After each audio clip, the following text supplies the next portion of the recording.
कहा जा रहा है कि शेख हसीना को भारत ने अपने देश में शरण दी है, इसलिए बांग्लादेशी हिंदुओं के साथ हिंसा हो रही है। साल 1931 में 31% हिंदू रहते थे पूर्वी बंगाल में, जिसे आज के समय में बांग्लादेश कहा जाता है। उसके बाद अक्टूबर 1946 में आज के बांग्लादेश के नोआखली में ऐसे ही हिंदुओं को मारा गया, जो आज के समय में बांग्लादेश में हो रहा है। औरतों के साथ बलात्कार किए गए, हिंदुओं से उनकी संपत्ति छीनी गई, जबरदस्ती धर्म परिवर्तन करवाया गया, जिसके कारण 1946-47 में हिंदुओं की आबादी बांग्लादेश में घटकर रह गई मात्र 29.7%। लेकिन 1947 में ये पाकिस्तान के रूप में एक इस्लामिक राष्ट्र बना, जिसके बाद हिंदुओं पर अत्याचार की ऐसी घटनाएं आम हो गई, जिसके बाद पूरे के पूरे पाकिस्तान में मानो हिंदुओं पर अत्याचार की बाढ़ आ गई। बट आज की वीडियो में हम कुछ इम्पोर्टेंट घटनाओं की ही बात करेंगे। हिंदुओं पर अत्याचार की पहली लहर आई जनवरी 1950 में,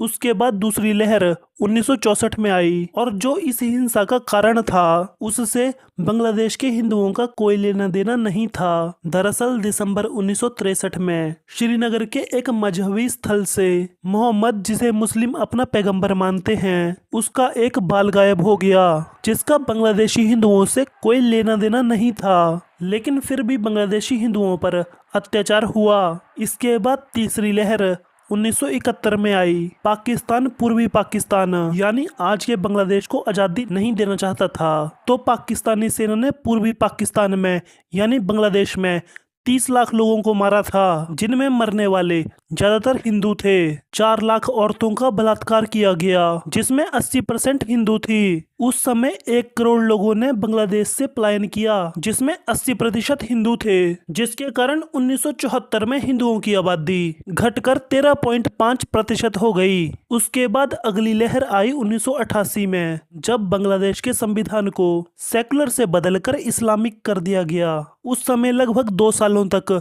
हिंदुओं पर अत्याचार हुए।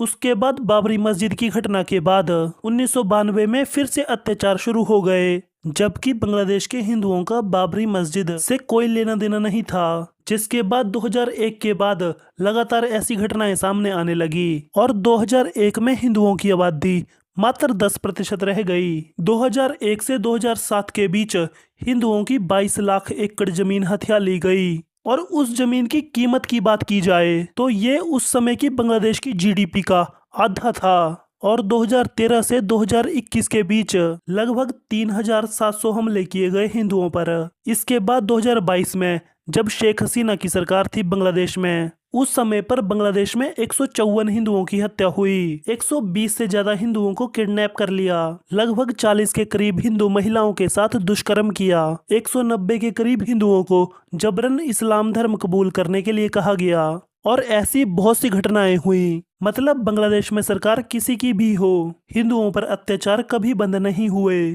तो इन सब टाइम पर शेख हसीना भारत में नहीं थी, तो बांग्लादेशी हिंदुओं पर अत्याचार क्यों हो रहा था? अब सवाल उठता है कि इन सब को रोकने के लिए भारत क्या कर सकता है, क्योंकि बांग्लादेश में शेख हसीना जैसी सेकुलर सरकार बने या किसी इस्लामिक सोच वाले की, बांग्लादेशी हिंदुओं पर अत्याचार होते ही रहते हैं। इनको रोकने का सिर्फ एक तरीका है। जिस तरह से भारत ने पाकिस्तान से बांग्लादेश को आजाद करवाया था, ठीक वैसे ही बांग्लादेश से हिंदुओं को आजाद करवाए और एक नया देश बने हिंदुओं के लिए, जिसकी मांग इंटरनेट पर उठनी शुरू भी हो गई है।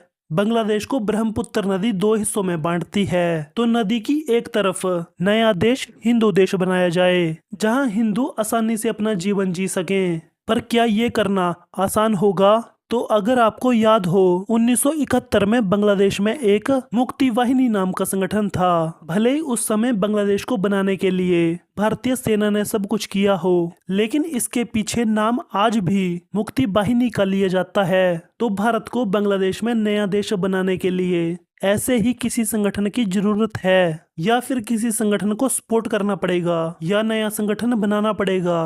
और भारत ऐसा करना ऑलरेडी शुरू कर चुका है। जैसे भारत का कट्टर दुश्मन है पाकिस्तान, वैसे ही बांग्लादेश का कट्टर दुश्मन है म्यांमार, और म्यांमार का एक संगठन है अराकान आर्मी। बताया जा रहा है कि भारत ने अराकान आर्मी को सपोर्ट करना ऑलरेडी शुरू कर दिया है, और अराकान आर्मी ने बांग्लादेश को धमकियां देना भी शुरू कर दी हैं। इसके अलावा बॉर्डर पर भी इंडियन आर्मी और बांग्लादेश आर्मी एक दूसरे की सेनाओं का आकलन करने के लिए बॉर्डर पर ड्रोन उड़ाना शुरू कर चुके हैं। मुझे लगता है कि भारतीय सरकार अमेरिका में ट्रंप के सत्ता में आने का वेट कर रहे हैं, क्योंकि शायद उस समय अमेरिका इनको सपोर्ट ना करे, क्योंकि ट्रंप ने बांग्लादेशी हिंदुओं पर हो रहे अटैक का मुद्दा चुनावों में उठाया था। इसके अलावा भारत म्यांमार की आर्मी को सपोर्ट कर सकता है बांग्लादेश के विरुद्ध। और अगर आपको बांग्लादेशी हिंदुओं को सुरक्षित करना है तो आपको अगले 5 सालों में नया देश बनाना ही होगा, क्योंकि 5 सालों बाद हिंदुओं की आबादी करोड़ों से घटकर लाखों में रह जाएगी। तो आज टाइम है, या तो आप नया देश बना दो या फिर हिंदुओं के खत्म होने का वेट करो और आने वाली हजारों पीढ़ियों के लिए पाकिस्तान जैसा सिरदर्द बांग्लादेश के रूप में छोड़ के जाओ। और नया देश बनाने से जितना फायदा बांग्लादेशी हिंदुओं को मिलेगा, उससे 10 गुना ज्यादा फायदा भारत को होगा। बाकी तो आई होप आपको वीडियो अच्छी लगी होगी। वीडियो देखने के लिए धन्यवाद।